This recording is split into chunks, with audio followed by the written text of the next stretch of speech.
How's it going, guys? TJ Bennett here, and welcome back to the channel.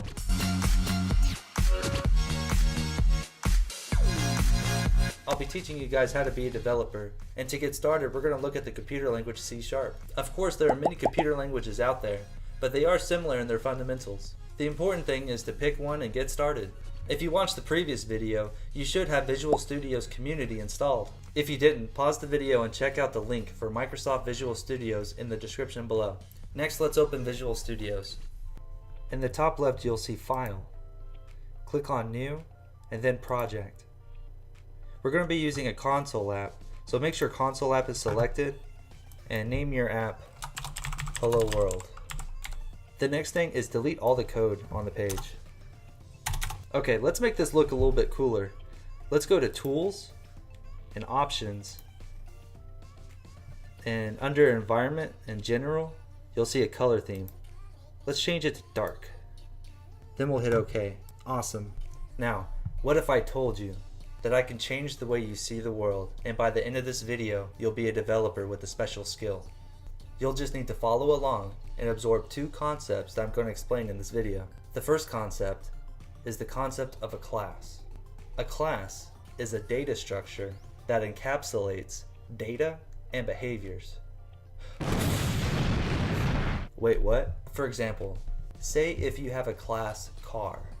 A car has a color to it, which would be its data.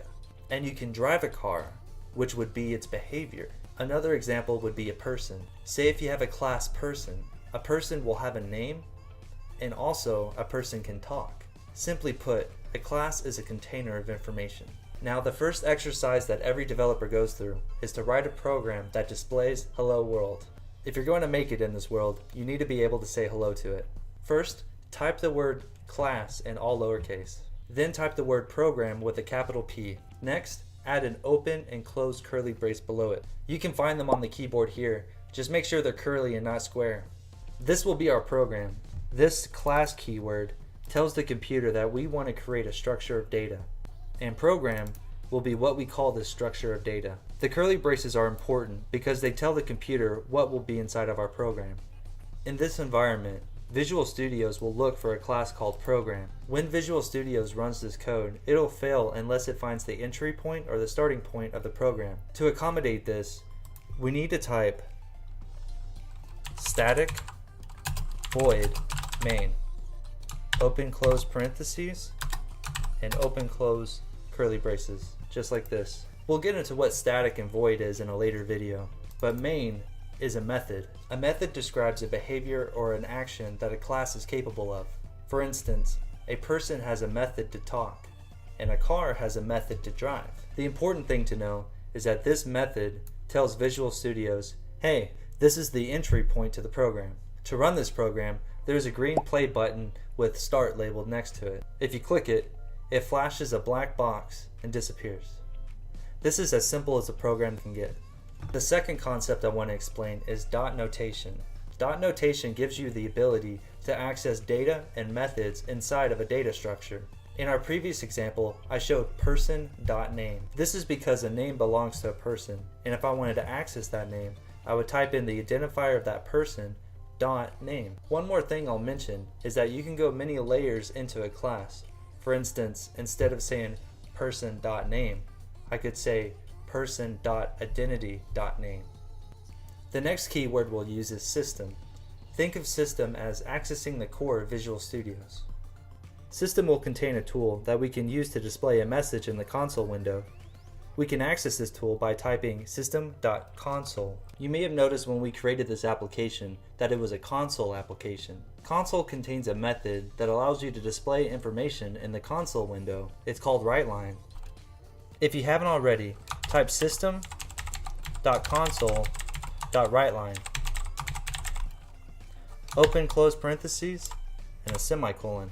Inside the open and closed parentheses is where we can write our message. We'll start by using quotations, and then we can type hello world,